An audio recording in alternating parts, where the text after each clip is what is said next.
Bueno, hermanos, les damos la bienvenida hoy a Yair, que va a estar con el mensaje de este día. Ya lo conocemos, lo queremos mucho. Le dejamos el tiempo importante a Yair.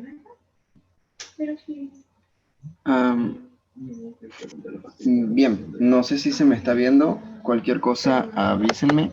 Estoy con dos dispositivos para poder presentarles ciertas cositas que quería mostrarles. ¿Se escucha bien? ¿Se ve? Se escucha, pero no aparece tu imagen. Ok, entonces en este caso lo que voy a hacer es lo siguiente. Sí, aparece tu imagen. Ahora sí. Sí. Ahora debería escuchárseme. Bueno. ¿Ahora sí? Ok, escucho un poquito de delay. Sacale el volumen a uno de los dispositivos. Ahora sí. Ahí estás. Ahora Ahí perfecto, sí. no hay nada. Bien, ¿qué les parece entonces si comenzamos orando? ¿Sí? Bien, oremos, hermanos. Padre nuestro que moras en las alturas de los más altos cielos, santificado y glorificado sea tu nombre. Padre celestial, te estoy eternamente agradecido por la oportunidad que me das de poder ser usado una vez más para poder llevar tu mensaje.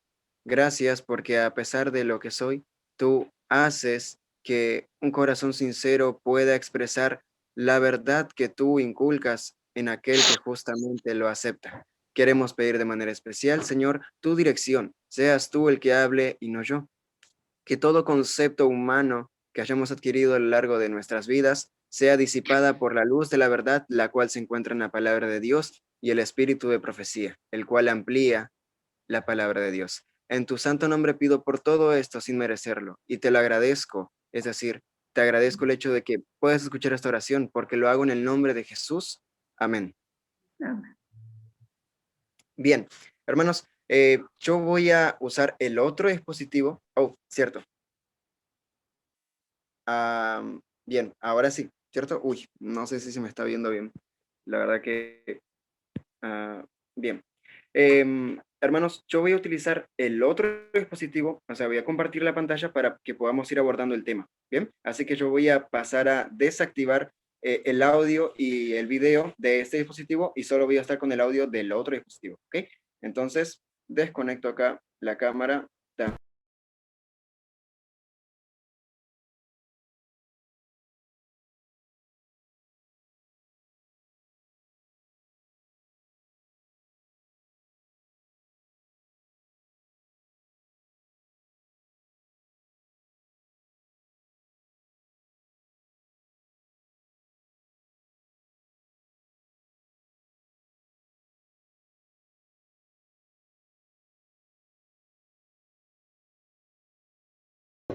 Bien, ahora debería estar escuchándose, pero tenemos...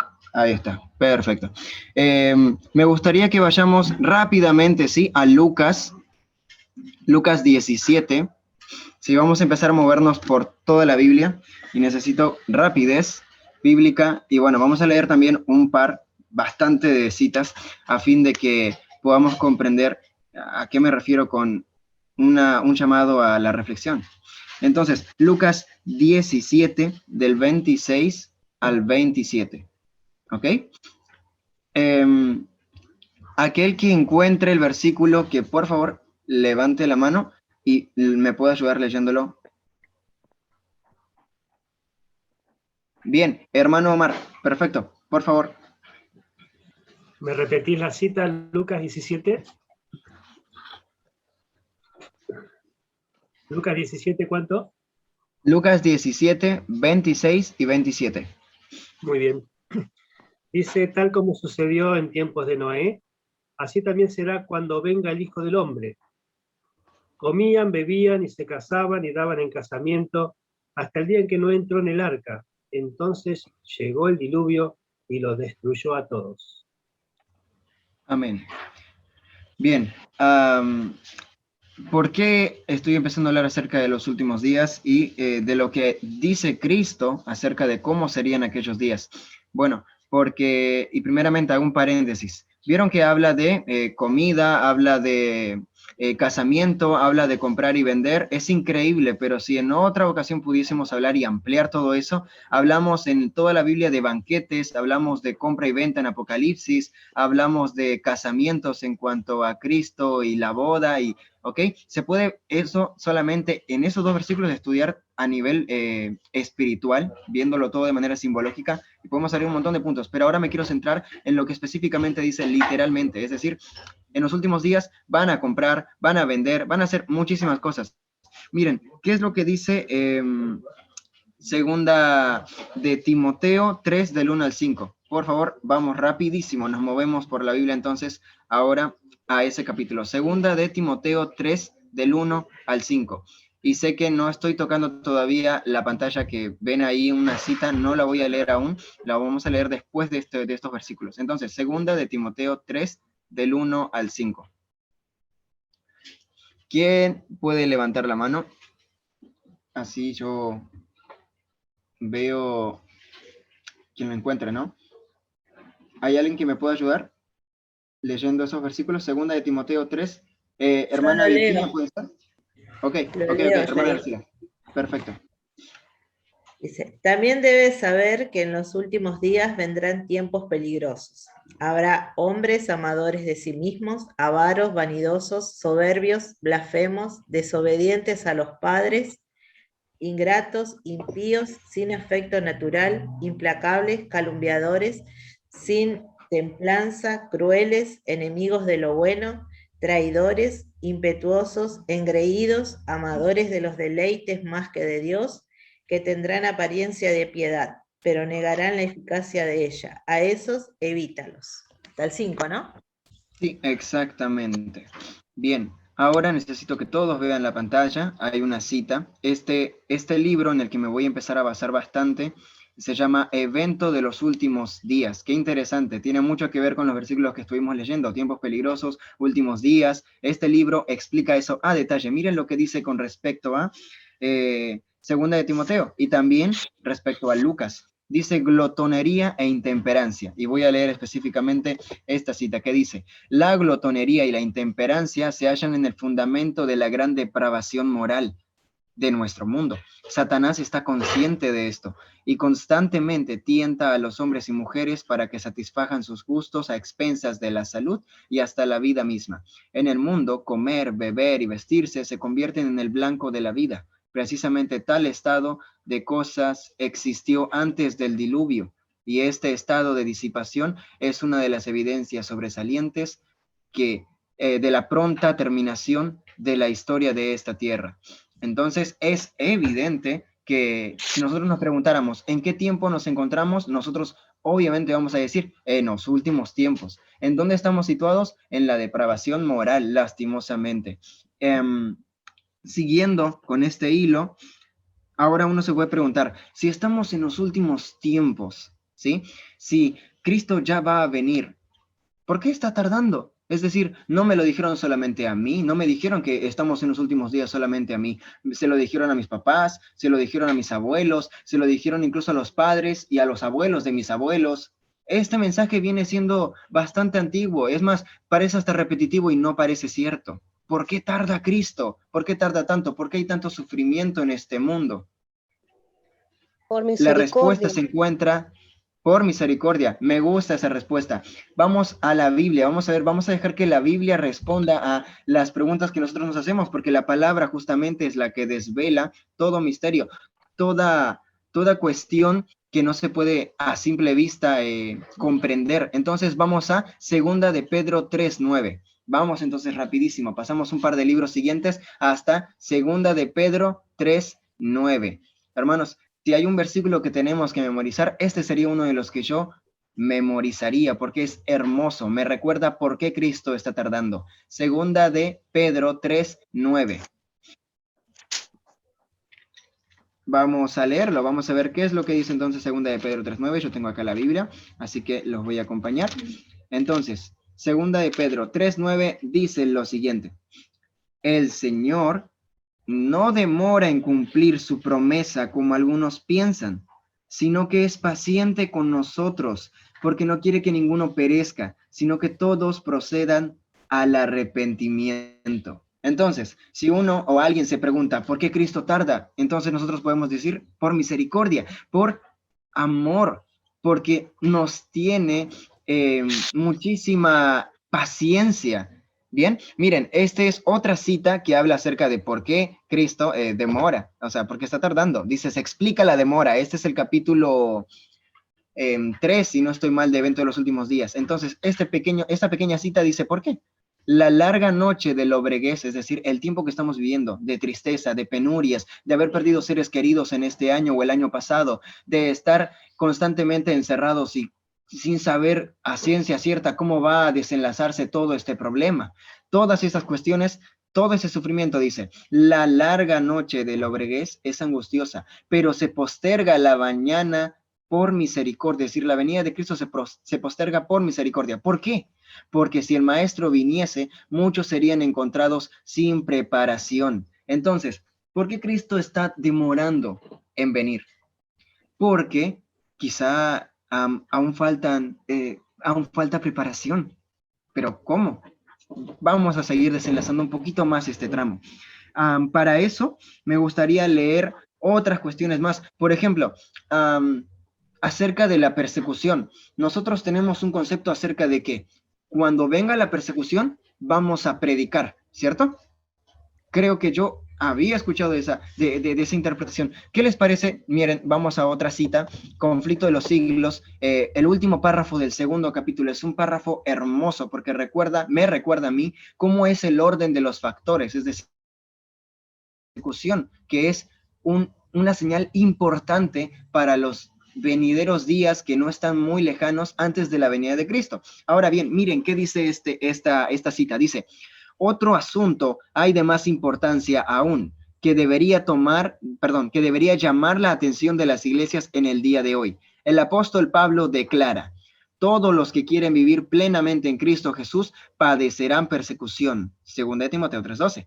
¿Por qué entonces parece adormecida la persecución en nuestros días? Elena se está preguntando eso. Miren, la respuesta también la va a dar ella. El único motivo es que la iglesia se ha conformado a las reglas del mundo y por lo tanto no despierta oposición. La religión que se profesa hoy no tiene el carácter puro y santo que distinguiera a la fe cristiana en los días de Cristo y sus apóstoles. Si el cristianismo es aparentemente tan popular en el mundo, ello se debe tan solo al espíritu de transigencia con el pecado, a que las grandes verdades de la palabra de Dios son miradas con indiferencia y a la poca piedad vital que hay en la iglesia. Revivan la fe y el poder de la iglesia primitiva y el espíritu de persecución revivirá también y el fuego de la persecución volverá a encenderse. El fuego de la persecución hace referencia al sufrimiento que padecieron los mártires, aquellos que defendieron la verdad con uña y dientes, que vivieron conforme a lo que decía la palabra de Dios. Ahora, ¿por qué está siendo tan duro, Jair? Otra pregunta que podría hacerme es, pero la persecución va a ser en los últimos días. Hermanos, esto es muy importante. Tenemos que quitarnos el concepto de que la persecución solamente va a ser en los últimos días. La persecución empieza cuando nosotros empezamos a vivir como Cristo vivió. ¿Sí? ¿Y qué ejemplos puedes darme de eso, Jair? Bueno, podría darte el ejemplo de Elías, podría darte el ejemplo de Daniel, y así podríamos seguir con otros grandes héroes de la fe del Antiguo Testamento, la época de Cristo. Cristo mismo fue perseguido y crucificado. ¿Por qué? Porque vivió conforme al mandato que Dios tenía predispuesto para nosotros desde un inicio, desde el origen en el Edén. Entonces, la persecución no es algo que solamente sucede en los últimos días, sino aquello que viene por consiguiente a aquel que hace la voluntad de Dios a pleno. Es ahí cuando entonces empieza la verdadera persecución. Y no me estoy refiriendo a la persecución simbólica, es decir, que alguien te acuse o que se enoje uno o lo otro. Eso es persecución. Déjenme decirle que eso es persecución. Pero hay otro tipo de persecuciones que van a empezar. Y es más, se necesita hoy de algo muy especial de lo que vamos a hablar en las siguientes citas, que va a empezar o va a dar pie a una persecución general, ¿ok? Te pueden estar persiguiendo individualmente, pero muy pronto el Espíritu Santo sobrecaerá sobre aquellos que aman y tratan de hacer la voluntad de Dios de manera sincera. Entonces, la persecución vendrá de manera general. Ahora bien, sigamos.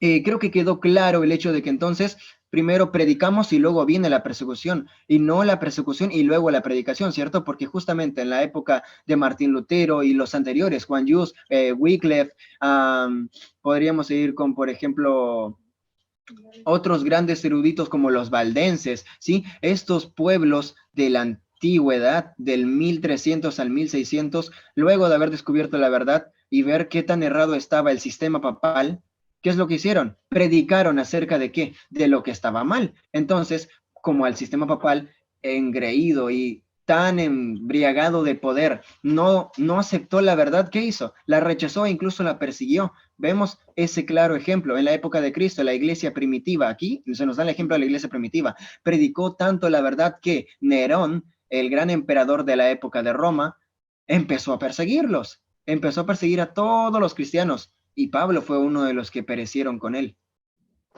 ¿Sí? Entonces, volviendo, ¿cómo es la situación o cómo se encuentra el estado actual de la iglesia hoy actualmente? Si tengo que ser sincero, estoy dormido. Esa es la realidad. Yo estoy dormido. ¿Por qué? Porque no estoy viviendo lo que dice aquí.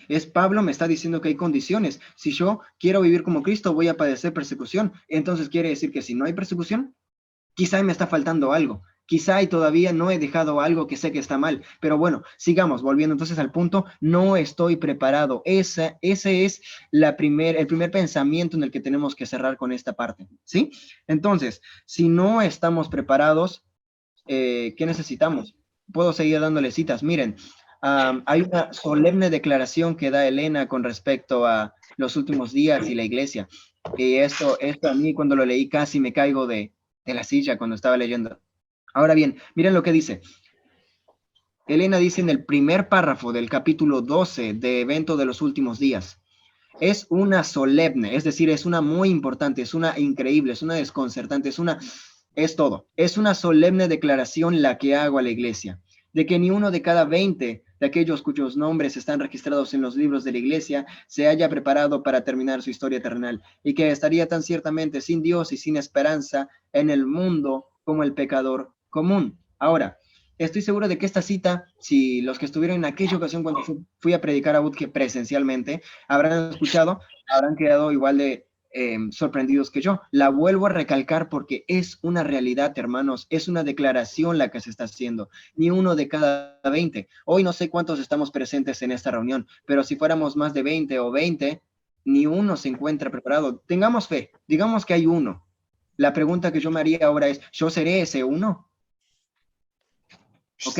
Entonces empezamos a ver el hilo. Estamos en problemas. Creo que eso quedó demasiado claro ahora. Ahora bien, ¿qué hago para prepararme? Esa es la pregunta que quiero seguir abarcando, pero necesito que primeramente sigamos teniendo en cuenta qué tan mal o cuál es nuestro estado espiritual actual. Vamos a ver otras citas del mismo capítulo, el zarandeo. Las tengo marcadas, así que no nos vamos a perder. Miren lo que dice. La persecución purifica la iglesia. Miren lo que dice aquí. No está lejos el tiempo cuando cada alma será aprobada. Se nos presionará para aceptar la marca de la bestia.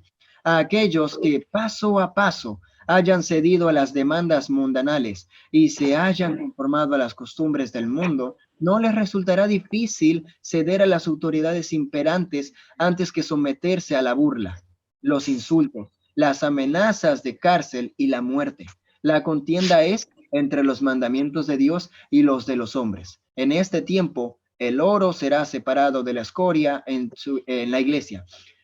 Aclaro, escoria no es una palabra como tal, como un insulto. Miren, la escoria es algo que se quita del material precioso, como lo sería en este caso el oro. Cuando nosotros limpiamos el oro, las virutitas que quedan o los desechos son definidos como escoria. Entonces, luego de que la iglesia es purificada y aquello que tenía que salir, es decir, aquello que estaba tambaleando y no aceptó en su corazón a Cristo de manera genuina, es quitado. Entonces, ahí se ve como oro refinado a la iglesia. Ahora bien, miren qué interesante. Esta cita me encanta porque, ¿qué dice? Dice que aquellos quienes hayamos, ¿sí? Ido cediendo poco a poco a las costumbres que el mundo nos quiere dar, no nos va a ser difícil aceptar la marca de la bestia antes que recibir insultos, antes que recibir amenazas de muerte, antes de que se nos encierre en la cárcel. Entonces, si estamos cediendo hoy a ciertos hábitos que sabemos que están mal, dejémoslos ya. No perdamos el tiempo, porque a medida que vamos cediendo, esto empieza, es de manera pequeña. Empezamos con una cosa y luego va por la otra, y así constantemente hasta que nos damos cuenta muy tarde de que estamos demasiado alejados de Dios, de que ya no leemos la Biblia diariamente, de que no estamos en oración, de que no contemplamos la vida de Cristo, de que nada. ¿Ok? Entonces, cuando nosotros empezamos a ceder a cosas que ya estábamos dejando, es una pequeña señal, un pequeño semáforo de que algo estamos haciendo mal y tenemos que restituirnos, reivindicarnos, ¿ok? Pero esto, ¿cómo lo hacemos? Con la fuerza que Cristo nos da, la cual nos da en su promesa, ¿sí? Nosotros tenemos que permanecer en Él. Eso ya lo habíamos hablado en otra ocasión. Ahora, volviendo a la persecución, miren, sigamos con otra cita. Esta es otra cita también muy importante, que dice: el rechazo de los testimonios conduce a la apostasía. Miren lo que dice: una cosa es cierta, los adventistas del séptimo día, no se está refiriendo a cualquiera, nos está refiriendo a los evangélicos, nos está refiriendo a los católicos, nos está refiriendo a los hermanos que están hoy fuera en el mundo, ¿sí? Que están totalmente alejados de la iglesia. Se está refiriendo hoy aquí a la casa del Señor, a la iglesia del séptimo día, ¿ok? Entonces dice: una cosa es cierta, los adventistas del séptimo día que adoptan su posición bajo la bandera de Satanás, ¿qué es lo que van a hacer los que primero los que van a estar bajo la bandera de Satanás? Primero abandonarán su fe en las advertencias y reproches contenidos en los testimonios del Espíritu de Dios. ¿Ok? Entonces, miren, lo interesante de esta cita es lo que dice, es el verbo que da aquí. Primero, ¿qué dice? Abandonarán. Hermanos, no es una cuestión de que, ok, entonces si yo rechazo, cuando se refiere a testimonios del Espíritu de Dios, se refiere al Espíritu de profecía. Todos los libros que nos encontramos referentes a lo que, por ejemplo, se refiere a la Biblia, como lo sería el deseado de todas las gentes, patriarcas y profetas, hechos de los apóstoles, evento de los últimos días, el conflicto de los siglos, y hay otros 86 libros más actualmente traducidos al español. Si nosotros rechazamos esos, automáticamente e inevitablemente vamos cayendo en descenso para una apostasía. Es decir, nos vamos sin darnos cuenta poniéndonos bajo la bandera de Satanás. Ahora, el título dice rechazo, pero la cita dice abandonarán, es decir, que estamos dejando. No lo rechazamos, no decimos que no nos gusta, pero no lo estamos leyendo. ¿Ok?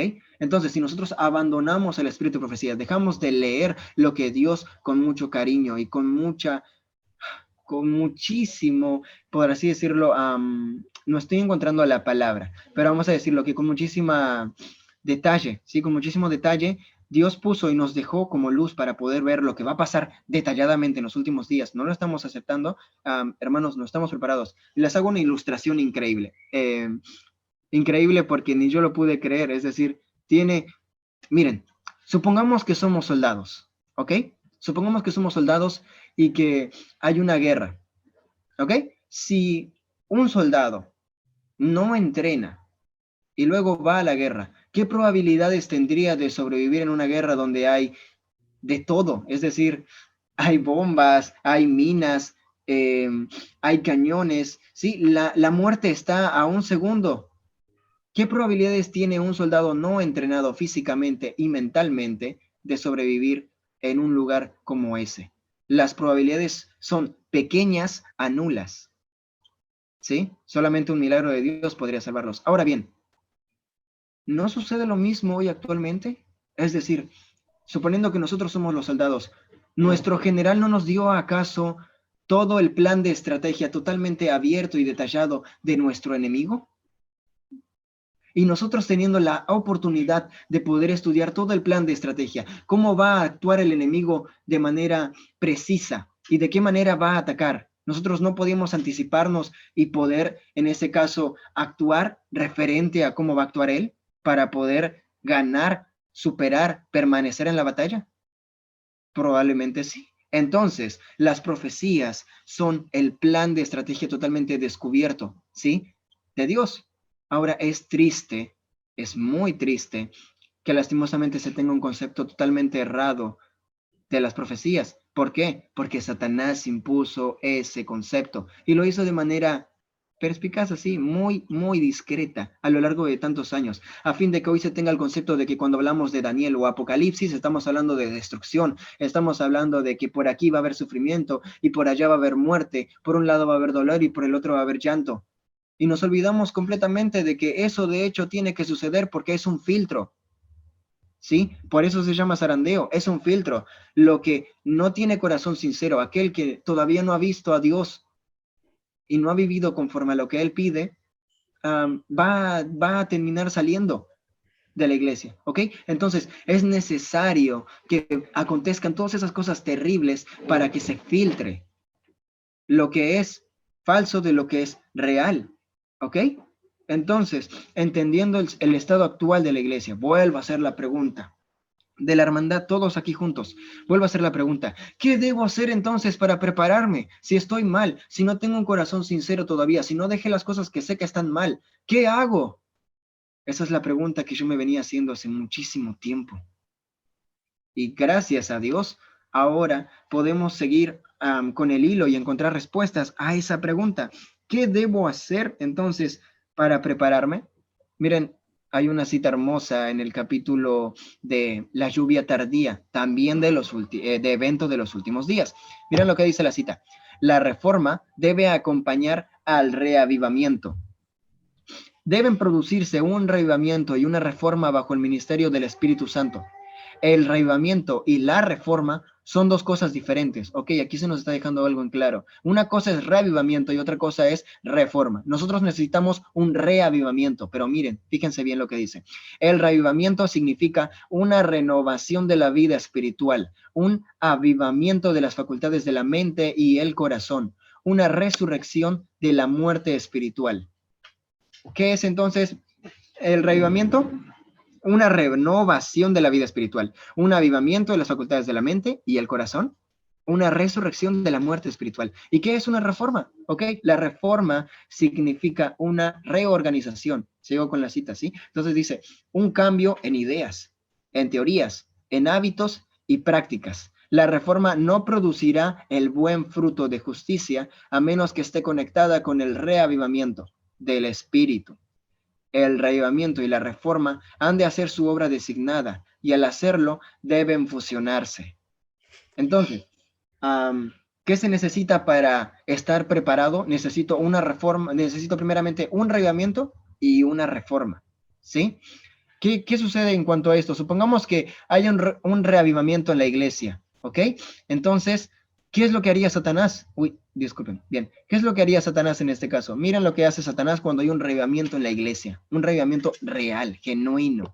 Dice, si Satanás ve que el Señor está obedeciendo a su pueblo y preparándolo para que discierna sus engaños, trabajará con poder maestro para introducir fanatismo por un lado y frío formalismo por el otro, a fin de asegurarse una cosecha de almas. Entonces, nosotros podemos haber visto una reforma. Entonces Satanás dice, voy a meter la mano allí y voy a poner fanatismo por un lado, voy a irme al extremismo, voy a empezar a tratar de que todo lo que parece la voluntad perfecta de Dios se vuelva un conjunto de reglas que no puedo cumplir y se vuelvan pesadas y me cuesten. Entonces, ¿qué empieza?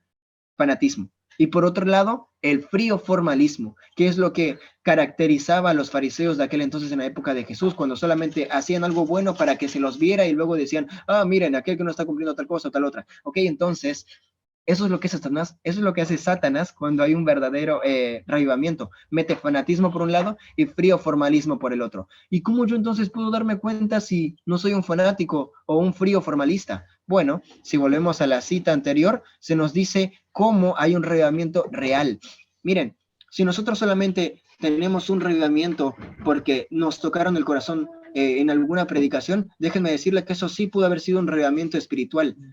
Pero si se quedó solamente como un reavivamiento, solamente se convierte entonces en un mero sentimentalismo, algo que fluye, algo que es inestable, algo que en ese momento se encendió, pero luego se apagó. Eso es un reavivamiento fugaz. ¿Ok? Ahora, un reavivamiento real es aquello que, ok, gracias Señor por haberme hablado en tal mensaje. Pretendo y ahora con tus fuerzas dejar aquello que está mal. ¿Ok? Y lo dejamos. Si nosotros dejamos aquello que está mal, entonces hubo reavivamiento y reforma, ¿sí? Hubo un cambio. Es decir, primeramente el cambio fue en mi corazón y luego ese cambio se vio reflejado en mi vida. ¿Ok? Entonces el reavivamiento comienza en el corazón y luego se ve de manera exterior. El mundo reconoce que algo ha pasado en nosotros. ¿Cómo llego a ese reavivamiento entonces? Bien, para eso, ¿qué les parece si empezamos de nuevo a movernos por la Biblia? Para ver cómo llego yo entonces a un reavivamiento real, para que luego el resultado de ese reavivamiento sea una reforma genuina y permanente. Vamos entonces a Primera de Juan 1:9.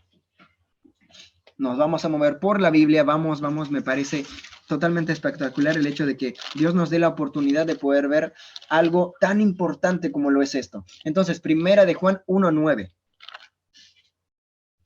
Y esto para evitar, a menos que alguien quiera leerlo, claro. ¿Alguien quiere leerlo? Lo leo. Genial, muchísimas gracias. Si confesamos nuestros pecados, Dios es fiel y justo para perdonar nuestros pecados y limpiarnos de todo mal. Amén, amén, amén. Entonces, ¿qué necesitamos nosotros para empezar un reavivamiento? El versículo dice que debemos confesar nuestros pecados, ¿sí? Y Cristo va a perdonarnos. ¿Por qué? Porque Él justamente es el que nos limpia de toda maldad y Él con mucha misericordia, si ve un corazón sincero, va a aceptar ese arrepentimiento. Ahora, y aquí me estaba olvidando de algo. Hay una diferencia entre culpa y arrepentimiento. ¿Sí? Este versículo dice que debo confesar mis pecados. Está perfecto, me parece genial. Nosotros podemos orar hoy, por ejemplo, luego de terminar este mensaje, y podemos decir, Señor, por favor, perdóname de esto, Señor, por favor, perdóname de aquello, o de lo otro, y hacemos todo un listado y nos arrepentimos, ¿ok? Perdón, nos confesamos. Pero si esa confesión solamente quedó en el perdón de allí y luego seguimos haciendo lo mismo, déjenme decirle que eso es sentir culpa, no es un arrepentimiento. ¿Por qué? Porque, por ejemplo, supongamos que una persona se propuso bajar de peso o ponerse en forma y empieza a tomar hábitos como, por ejemplo, una alimentación balanceada, ¿sí? Hábitos un poco más saludables. Ahora bien, llega el domingo, supongamos, ¿no? Y empieza a comer algo que sabe que está mal. Entonces, mientras agarra el emparedado, el sándwich, la hamburguesa, lo que fuese, y se lo va comiendo, ¿no? Va a decir obviamente, me siento mal, realmente creo que no debería estar comiendo esto. Y mientras dice eso mentalmente, está metiéndole otra mordida a la hamburguesa. ¿Ok? Entonces, ¿qué es esto? Bueno, eso es culpa. Eso es culpa. ¿Por qué? Porque la persona comprende que está mal, pero lo sigue haciendo. Y Dios no pide que nosotros sintamos culpa. Dios pide un arrepentimiento. Ahora, vamos a otro versículo. Vamos a Romanos 3:24. Nos movemos entonces a la carta de los Romanos que da Pablo, ¿sí? Entonces, específicamente en el capítulo 3, versículo 24. Vimos entonces que hay una diferencia entre culpa y arrepentimiento. ¿Qué es el arrepentimiento? Lo vamos a hablar ahora, pero necesito que primeramente leamos este versículo. Entonces, Romanos 3:24. ¿Quién podría ayudarme leyéndolo? Cuando lo encuentre, ¿no? ¿Lo leo? Por favor. Y son justificados gratuitamente por su gracia mediante la redención que es en Cristo Jesús. Ok. No sé si yo elegí mal entonces el versículo pero déjenme un minuto si yo encuentro. 3:24 entonces dice, sí, exactamente. Dice que somos justificados, pero para ello entonces, ¿cómo hago yo para realmente ser justificado? Es decir, que ante Cristo, ante el concilio en el cielo, se me ve a mí como libre de culpa. ¿Qué es lo que debo hacer? Señor, por favor, ayúdame. Necesito comprender esto. Necesito que vayamos a Hechos 3:19, ¿sí? Para ver qué es lo que dice Pedro en este caso. Y qué interesante, porque en este caso, Hechos 3:19 nos va a explicar cuando el pueblo de Dios, luego de haber escuchado el mensaje que Pedro dio cuando estuvo lleno del Espíritu Santo, el pueblo preguntó, ¿qué debo hacer entonces para realmente ser salvo? Pedro da la respuesta en Hechos 3:19, entonces lo voy a leer, dice lo siguiente, así arrepentíos. ¿Y qué más? Y convertíos, para que sean borrados vuestros pecados y vengan los tiempos del refrigerio de la presencia del Señor.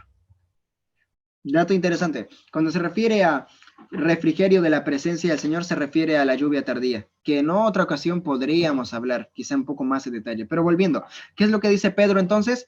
Tienen que arrepentirse. ¿Y qué más? Convertirse, ¿ok? Reavivamiento y reforma. Así empieza. ¿Ok?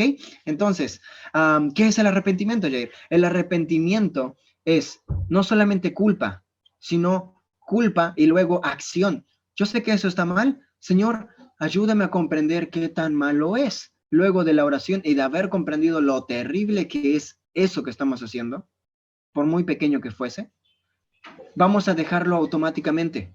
¿Por qué? Porque comprendemos lo dañino que es para nuestra vida espiritual, para nuestra salvación. Miren, nosotros podemos ser condenados a una muerte eterna, lastimosamente, si nosotros no dejamos, o sea, si nosotros dejamos que una pequeña partícula de pecado aún permanezca en nosotros. Debemos sacar todo lo que sabemos que está mal y lo que sabemos, y lo que perdón, me estoy perdiendo. Y lo que no sabemos que está mal, tenemos que pedirle a Dios que nos dé luz, que nos dé colirio para poder discernir aquello que está mal, pero que no estamos notando, para poder dejarlo.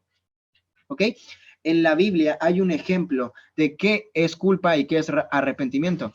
Solamente recordemos la historia de el rey Saúl y la historia de David, del rey David. Saúl hizo lo malo ante los ojos del Señor, lo hizo. ¿Se arrepintió? Cuando habla con Samuel se ve que sí, le dice, oh, he fallado ante ti, he pecado contra Dios, he transgredido su voluntad, por favor, ayúdame, perfecto. Pero luego vemos de que aún a pesar de haberse confesado, sigue haciendo cosas malas, así hasta que al punto, antes de morir, él consulta a los espíritus y termina en una batalla posterior pereciendo. ¿Él recibió el perdón de Dios? Lastimosamente tengo que decir que no. Ahora, en el caso de David, ¿David fue perfecto? No, David no fue perfecto. Si tenemos el concepto de que David había hecho esto o lo otro, David termina pecando no solamente una vez, sino varias veces. Es decir, un conjunto de pecados. Primeramente, comete adulterio, ¿sí? Luego, asesinato, luego mentira, ¿sí? Todo ese conjunto, ¿para qué? Para poder, para que el pueblo siga viéndolo con buenos ojos, hasta que un profeta tuvo que ir enfrente y decirle, mira, estás haciendo las cosas mal. Y se lo dijo enfrente de los que estaban ahí presentes. Ahora, ¿qué hizo David? David fue a su habitación, lloró, se arrepintió de verdad. Y Dios escuchó ese arrepentimiento y luego hubo conversión. Ahora, lastimosamente, en lo que respecta a la vida de David, hubo consecuencias. El pecado tiene consecuencias, hermanos. Entonces, está bien, yo me arrepentí. Vamos por buen camino entonces, porque David se arrepintió y dejó todo lo que sabía que estaba mal. Si queremos ampliar esto, ¿sí? Tranquilamente podríamos ir al capítulo 3 o 4, o 3 y 4 del Camino a Cristo, ¿sí? Pero no quiero que vayamos porque sería demasiado extenso. No me quiero extender más de lo que estamos ya haciéndolo, ¿sí? Ahora, con respecto a todo este punto, ¿no? De que hay una diferencia entre culpa y arrepentimiento. En el caso de que, por ejemplo, Judas se haya arrepentido, pero igual se haya suicidado, ¿sí? ¿Qué sucede con toda esta cuestión? Miren, quiero leerles un pequeño fragmento del Camino a Cristo. No les voy a poder mostrar en la pantalla porque lastimosamente no lo había predispuesto, pero miren lo que dice. Este es el capítulo 4, un pequeño fragmento del Camino a Cristo. Dice, la confesión no es aceptable para Dios si no va acompañada por un arrepentimiento sincero y una reforma. Debe haber cambios decididos en la vida. Todo lo que ofenda a Dios debe dejarse. Tal será el resultado de una verdadera tristeza por el pecado. Entonces, cuando yo comprendo lo terrible que es el pecado, lo dejo. ¿Sí? Solamente cuando lo comprendo. ¿Por qué? Porque lastimosamente a ti y a mí nos gusta pecar. Me iba a decir pescar. Nos gusta pecar, ¿sí? Amamos pecar. ¿Pero por qué? Y bueno, porque si entonces no nos gustara, no lo haríamos. ¿Nosotros acaso hacemos cosas que no nos gustan? No, no lo hacemos directamente. Si nosotros tenemos la posibilidad de no hacerlo. Hacemos las cosas que nos gustan. Entonces comprendemos que nuestra naturaleza es pecaminosa. Nos gusta pecar. Por eso pecamos. Ahora, debemos arrepentirnos y dejarlo todo. Exactamente, es lo que pide Dios. No pide nada menos que una entrega total, entera.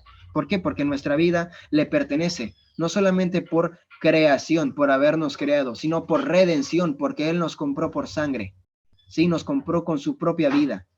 Ahora, termina allí, es decir, solamente confieso mis pecados, me arrepiento y luego hay una reforma, hay cambios en mi vida.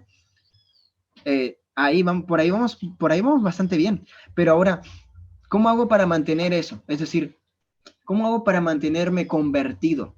¿Cómo mantenerme? Sí, hermanos, lastimosamente nosotros podemos habernos arrepentido y haber hecho una reforma hoy y mañana no, y pasado no, ¿sí? O puede seguir así constantemente. La reforma y el reavivamiento, es decir, la confesión, el arrepentimiento, se hace constantemente, cada día, ¿sí? Hoy pude haber hecho algo bueno, mañana quizá no.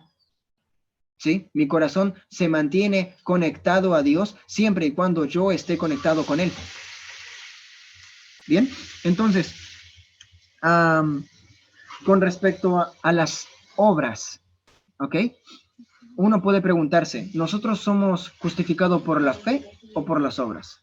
La respuesta es, somos justificados por la fe, ¿sí? ¿Por qué? Porque las obras no nos justifican, ¿ok?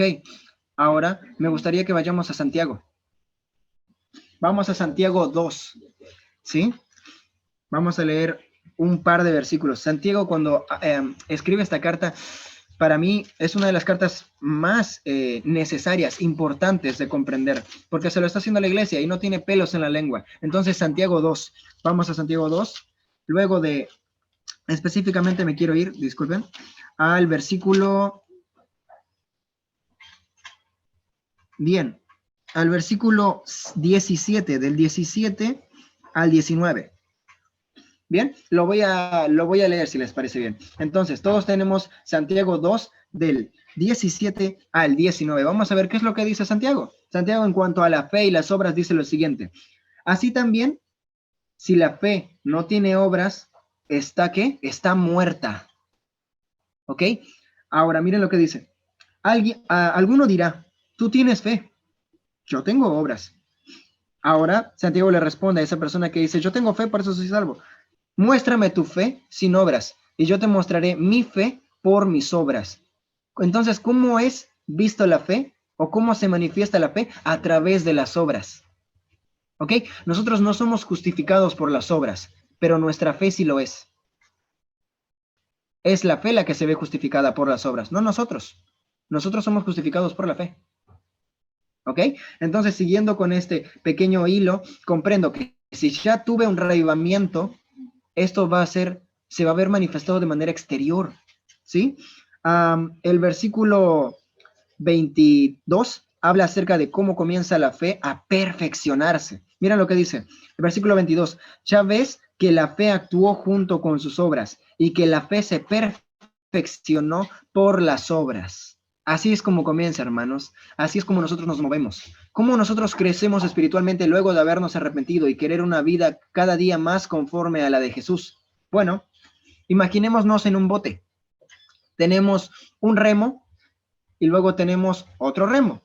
¿Sí? Necesitamos para poder movernos en el río, sí o sí, 2 remos. Con uno no podemos. ¿Ok? Porque supongamos que yo solamente agarro un remo y empiezo a remar. ¿Sí? Si solamente remo con uno de los remos, voy a dar vueltas, hermanos, exactamente como la hermana Nelly dijo con las manos, sí, vamos a dar vueltas. Si yo manejo con un remo, voy a dar vueltas, no me voy a mover, voy a permanecer en el mismo lugar, ¿sí? Entonces, ¿cómo vamos a apodar a los 2 remos? Bueno, vamos a apoyarlo, a definirlos como, el primer remo se va a llamar estudio de la palabra de Dios y oración, ¿sí? Porque eso, ¿qué es lo que hace? Eso hace que mi fe crezca. ¿Cómo crece mi fe? Estudiando la palabra de Dios, orando constantemente, contemplando la vida de Cristo. Así es como entonces mi vida espiritual crece. Ahora, ¿cómo se perfecciona? Bueno, con el remo que vamos a definir como obras. Entonces, con el remo del estudio crezco y con el remo de las obras me perfecciono. ¿Sí? Entonces, si agarro remo 1, remo 2, voy a empezar ¿a qué? Voy a empezar a moverme. Mi vida espiritual realmente ahora sí tiene un camino, sí tiene un sendero el cual va siguiéndolo. ¿Sí? Entonces, constantemente en las obras que yo voy a hacer, por ejemplo, predicando la palabra del Señor, voy a tener conflictos, voy a tener problemas, muchísimas veces van a hacer preguntas que ni siquiera yo voy a poder responderme. Por ejemplo, nos pueden hacer preguntas referentes a las profecías. Y si yo no sé nada referente a eso, puedo quedar, ouch. Creo que entonces no sé cómo responder a mi fe. Lastimosamente nos vamos a envolver entonces en una falta nuestra. Y nos vamos a desanimar. Ahora bien, ese pequeño problemita nos va a inducir a nosotros a estudiar más la palabra de Dios. Entonces, mi fe no solamente crece, sino que se perfecciona. Así es como va entonces el camino, así es como funciona el tren, ¿sí? Empieza a moverse, va lento y luego va a una velocidad bastante rápida. Así hasta que casi no la puedes parar, siempre y cuando tenga el combustible necesario, el cual se ve reflejado en el Espíritu Santo. ¿Cómo yo entonces consigo eso? Con el estudio de la palabra, con la oración. Y ahora, yo me acuerdo que antes había escuchado acerca de que necesitamos estudiar, necesitamos oración. Y yo decía, y yo trataba, y me costaba, ¿sí? Yo puedo decir hoy, con toda seguridad, confianza, e incluso hasta con tristeza, pero ahora con orgullo, que estaba muerto espiritualmente. Estaba y puedo estarlo, ¿sí? Puedo estarlo, podemos estarlo. Ahora, ¿cómo hago yo entonces para estar constantemente ahora agarrado de esto que sé que es necesario para mí? Entonces, ¿cómo hacemos? ¿Qué les parece si entonces nos vamos a Isaías 53, 3 al 7? Este conjunto de versículos, si se lo pueden memorizar, sería espectacular. Porque cada vez que nosotros recordemos, ¿por qué estamos haciendo esto? Es decir, ¿por qué estoy empezando a hacer algo como esto? ¿Por qué estoy agarrando el hábito de leer? ¿Por qué estoy empezando a agarrar el hábito de alimentarme mejor? En otra ocasión podemos hablar de qué es alimentarse mejor y qué tiene que ver con nuestra vida espiritual. Pero bueno, volvamos. Entonces, Isaías 53, del 3 al 7. ¿Por qué es necesario que yo haga todos estos cambios? Que empiece a acercarme cada vez más a Cristo. Isaías 53, del 3 al 7. ¿Quién me puede ayudar leyéndolo?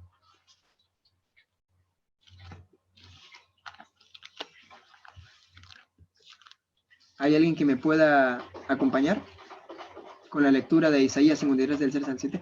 Bien, hermana Nelly. Despreciado y desechado entre los hombres, varón de dolores, experimentado el sufrimiento y como que escondimos de él el rostro. Fue menospreciado y no lo estimamos. Ciertamente llevó en nuestras enfermedades y sufrió nuestros dolores, pero nosotros lo tuvimos por azotados, como herido y afligido por Dios. Mas él fue herido por nuestras rebeliones, molido por nuestros pecados. Por darnos la paz cayó sobre él el castigo, y por sus llagas fuimos nosotros curados. Todos nosotros nos descarriamos como ovejas, cada cual se apartó de su camino, mas Jehová cargó en él el pecado de todos nosotros. Angustiado él y afligido, no abrió su boca, como un cordero fue llevado al matadero, como una oveja delante de sus trasquiladores, enmudeció y no abrió su boca. Amén. Amén. Sí, perfecto. Hasta ahí. Hermanos, Isaías 53 da una pequeña descripción acerca de cómo fue la vida de Cristo, el Cordero de Dios, que justamente estuvimos cantando un himno referente a eso, el 102. Ahora, con referente a lo que acabamos de leer, si yo comprendo que todo este sufrimiento es el que pasó Cristo por mí, ¿cómo yo no voy a amarlo a Él? ¿Sí? Si nosotros hiciéramos solamente un pequeño pantallazo a lo que sucedió aquella tarde del viernes, si nosotros solamente pudiéramos ver un poquito más detalladamente eso, comprendería que el sacrificio fue demasiado. Cristo, teniéndolo todo en el cielo, siendo el soberano y rey, siendo adorado no por cualquier ser, sino ángeles celestiales, poderosos, de increíble majestad. Si esos ángeles que lo adoraban, teniéndolo todo en el cielo, él aún así dijo, dejo el cielo por amor a aquel pequeño grupito que se descarrió, aquella oveja que se perdió. ¿Cómo no lo voy a amar? Dejó todo el cielo, todo lo más hermoso de este mundo para venir aquí a sufrir, a este mundo totalmente lleno de tinieblas, donde sufrió burlas, donde sufrió golpes, insultos, amenazas. Sufrió de todo menos cosas buenas. Desde el inicio de su vida fue perseguido. casi lo mata Herodes con un decreto. Toda su vida fue de constante sufrimiento. Si una persona que no conocí me amó tanto, ¿qué debo hacer yo? Amarlo. No me va a dar otra más que amarlo. Ahora, ¿por qué digo no conocerlo? Porque si yo lo conociera, lo amaría. Y si yo lo amaría, entonces haría todo para que esa persona estuviera feliz. ¿Qué acaso eso no sucede cuando hay una relación?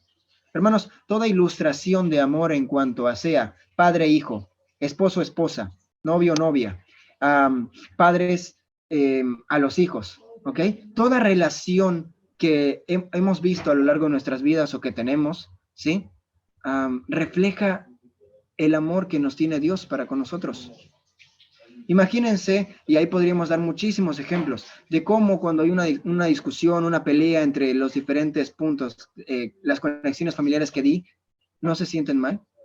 Imagínense cómo Dios se siente hoy cuando nosotros le decimos con nuestras acciones, no te amo, Señor, no te quiero. Señor, no, todavía falta, aún falta para que vengas, así que no me voy a preparar, ¿sí? Imagínense, nosotros haciendo algo que sabemos que está mal. ¿Cómo se debe sentir Dios? Habiendo dado todo, le dio a su único hijo. Su hijo pudo haberse perdido, bueno, de hecho, le pasó de todo. O sea, lo sufrió demasiado. El deseo de todas las gentes dice que los ángeles, cuando vieron que él iba a ser arrestado en aquella noche en el Getsemaní, estaban a punto de abalanzarse con sus espadas, pero Dios, aún en medio del Calvario, que luego pasó Cristo, Dios solamente les dijo a los ángeles, no se muevan. Él debe concretar con su obra, él debe terminarla. No me imagino un padre diciendo esto feliz, sino con todo el dolor del mundo, con todo el dolor que puede existir. Dios, siendo un ser de infinito amor, también sufre de manera infinita. ¿Ok? Entonces, solamente cuando yo comience a contemplar a Cristo, voy a empezar a amarlo. Miren qué es lo que dice con respecto a toda esta cuestión. Me voy a mover por acá a un par de citas que no leí, pero las voy a tener que saltear. Miren lo que dice aquí. Este es el deseo de todas las gentes, ¿sí? Nos da una pequeña recomendación. Sería bueno que cada día dedicásemos 1 hora de reflexión a la contemplación de la vida de Cristo. Debiéramos tomarla punto por punto y dejar que la imaginación se posesione de cada escena, especialmente de las finales. Y mientras nos espaciemos así en su gran sacrificio por nosotros, nuestra confianza en Él será más constante. Se reavivará nuestro amor y quedaremos más imbuidos de su espíritu. Si queremos ser salvos al fin, debemos aprender la lección de la penitencia y humillación al pie de la cruz. Entonces, si yo contemplo por lo menos 1 hora es lo que te pide, ¿sí? 1 hora al día, la vida de Cristo, voy a empezar a amarlo, voy a empezar a dejar lo que sé que está mal, voy a empezar a asemejarme a Él. ¿Qué acaso no nos pasa que cuando, por ejemplo, alguien ve o una película o una serie o lee un libro, sin darse cuenta empieza a adquirir nuevas palabras referente a lo que vio? Nuevas palabras, nuevos gestos, nuevos hábitos incluso. ¿Sí? Somos lo que comemos. De manera metafórica, nosotros consumimos cosas. Es decir, nuestra mente consume. ¿Sí? Ahora, la pregunta es, ¿de dónde estamos consumiendo? ¿Estamos consumiendo de lo santo, de lo puro, de lo verdadero, de la palabra de Dios y del espíritu de profecía? ¿O estamos consumiendo del mundo? Lo que el mundo ofrece. ¿Ok? Si nosotros consumimos del mundo, nos vamos a asemejar al mundo. Si nosotros consumimos del pan de vida, que es Cristo, nosotros nos vamos a asemejar a Cristo. En acción, en carácter, en personalidad, en todo. ¿Bien? Miren, nosotros podemos estudiar hoy, por ejemplo, acerca del amor de Cristo. Hoy, mañana y todos los días.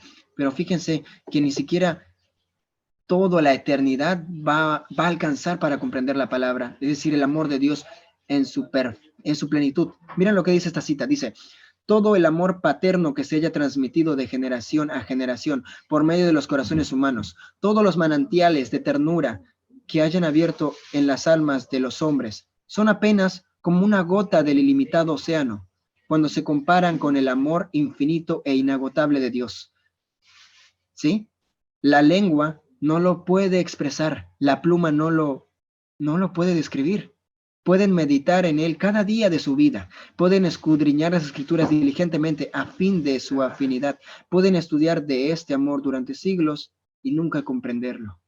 La plenitud, la longitud y la anchura, la profundidad y la altura del amor de Dios al dar a su Hijo para que muriera por el mundo. La eternidad misma nunca lo revelará plenamente. Sin embargo, cuando estudiemos la Biblia y meditemos en la vida de Cristo y del plan de redención, comprenderemos más y más estos grandes temas. ¿Ok? Entonces, ni siquiera la eternidad va a alcanzar para comprenderlo, pero en la respectiva medida que tengamos para poder comprenderlo, vamos a ir cambiando. Vamos a ir realmente viviendo como un cristiano, alguien que sigue a Cristo, alguien que va a donde el Cordero va. ¿Ok? Entonces, cerrando acerca de la ilustración del amor, Lucas 7:47 dice algo especial. ¿Sí? ¿Qué les parece si este versículo, una cita más y vamos concluyendo, cerrando con este punto que en lo personal para mí fue de muchísima bendición, me ayudó a comprender muchísimas cosas. Y no es fácil, es constante. Esto es un vaivén. Si estamos en un bote y estamos sobre el caudal de un río, el río generalmente no suele ser tranquilo, ¿sí?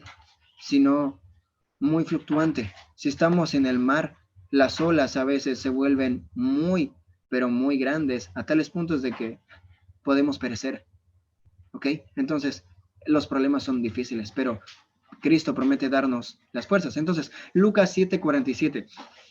Me centro solamente en este versículo y explico un poquito el contexto. Jesús se encuentra en la casa de un fariseo, el cual le dice, ven a comer por favor a mi casa. Entonces van a comer. Y en medio de toda esa fiesta y el almuerzo, se le acerca una mujer y empieza a lavarle los pies. ¿Sí? Empieza a lavarle los pies con sus llantos. Empieza a lavarle los pies con lo mejor que tiene. Y el fariseo le pregunta y le dice, ¿por qué hace eso? ¿Por qué no lo va y lo administra por otra cosa, el perfume en este caso, ¿no? Entonces, ¿qué dice Jesús en cuanto a ella, la cual se está arrepintiendo ante Jesús? ¿Qué es lo que dice Cristo de ella? Dice entonces Lucas 7:47. Por eso te digo, como sus muchos pecados le han sido perdonados, ella ama mucho, pero a quien poco se le perdona, poco ama. Entonces, si nosotros somos perdonados y comprendemos el valor que tiene ese perdón, amamos. Amamos y ahí sigue lo que ya estuvimos hablando una y otra vez constantemente, ¿sí? Si nosotros no comprendemos el valor de nuestra salvación, nunca vamos a poder cambiar. Eso es algo a tenerlo en cuenta, hermanos, ¿sí? Ahora, no quiero que solamente quedemos con el punto de, estoy mal, la iglesia está re mal, todos estamos mal, ¿qué vamos a hacer? Miren, hoy es tiempo para una seria reflexión. Lean conmigo esta cita. Si alguna vez hubo un tiempo cuando una actitud de seria reflexión conviene a todo aquel que teme a Dios, ¿cuándo es el tiempo? Ahora. Cuando es esencial la piedad personal, debería plantearse la pregunta, ¿quién soy yo? ¿Y cuál es mi trabajo y misión en este tiempo? ¿De qué lado estoy trabajando? ¿Del de Cristo o del enemigo? Que cada alma se humille ante Dios, porque seguramente ahora estamos viviendo en el gran día de expiación. Ahora mismo los casos de muchos están siendo examinados ante Dios. ¿Sí? Porque deben dormir en sus tumbas por un corto tiempo. Para ese día, vuestra profesión de fe, es decir, el yo soy cristiano, el yo guardo, el yo hago esto o lo otro, no va a ser nuestra garantía, sino el estado de nuestros afectos, cómo yo actúo ante cada problema en el día a día. ¿Está limpio de contaminación el templo del alma? ¿Están confesados mis pecados y me estoy arrepintiendo de ellos ante Dios para que puedan ser borrados? ¿Me estimo a mí mismo demasiado livianamente? ¿Estoy dispuesto a hacer cualquier sacrificio por la excelencia del conocimiento de Jesucristo? Siento en todo momento que no me pertenezco, sino que soy de la propiedad de Cristo, que mi servicio pertenece a Dios, ¿de quién soy? Esa es la pregunta, el conjunto de preguntas que debemos hacernos cada momento del día. ¿sí? Solamente con estas preguntas vamos a estar entonces constantemente dependiendo de Dios, preguntándole así como lo hacía Enoc: Señor, ¿cómo puedo agradarte hoy? ¿Cómo puedo honrarte? O la otra pregunta: Señor, ¿qué esperas de mí hoy? Con ese conjunto de preguntas vamos a empezar a vivir como Cristo espera. Y entonces, y solamente entonces, tendremos y viviremos una esperanza, la cual se encuentra en uno de los últimos párrafos de El Zarandeo. El Zarandeo no solamente tiene párrafos negativos, sino también positivos. Hermanos, la palabra de Dios es hermosa. ¿Por qué? Porque nosotros comenzamos leyendo, comenzamos estudiando la palabra de Dios, y la palabra de Dios termina estudiándonos a nosotros y nos deja en claro en qué estamos errando, qué está mal en nuestra vida. Sí, entonces comenzamos estudiando la palabra y la palabra termina estudiándonos a nosotros. Pero Dios nos deja esta hermosa promesa. Mira lo que dice: el Señor tiene siervos fieles, que en el tiempo de ¿qué? En el tiempo de prueba, en los últimos días, cuando venga la gran angustia, ¿sí? En el tiempo de angustia del zarandeo serán dados a conocer. Hay siervos preciosos, ahora en oculto, que no han doblado su rodilla ante Baal, es decir, ante los dioses, ante el pecado. No han tenido la luz que ha estado brillando sobre nosotros con un resplandor intenso, pero puede ser que el brillo puro de un carácter cristiano se revele bajo una apariencia tosca y no atractiva. Durante el día miramos al cielo, pero no vemos las estrellas. Están allí, fijas en el firmamento, pero el ojo no puede distinguirlas. Durante la noche contemplaremos su genuino resplandor.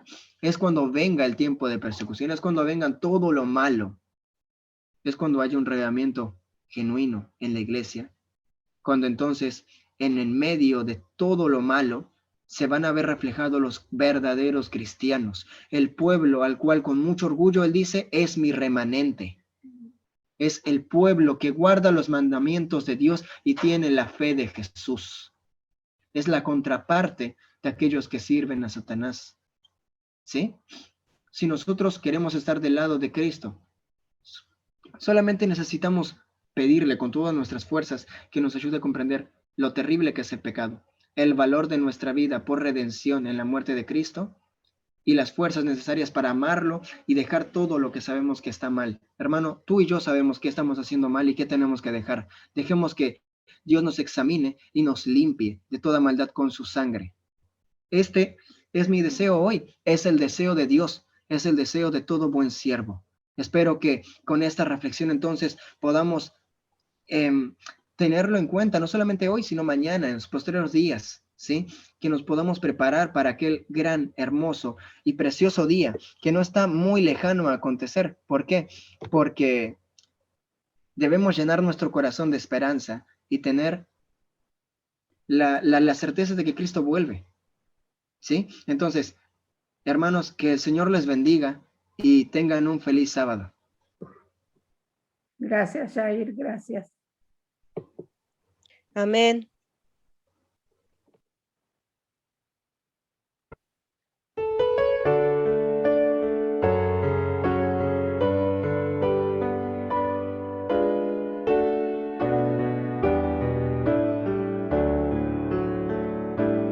Hoy pido en oración que perdones mi tibieza, pues quiero de corazón consagrarme a ti, Señor.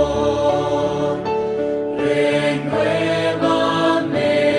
Señor.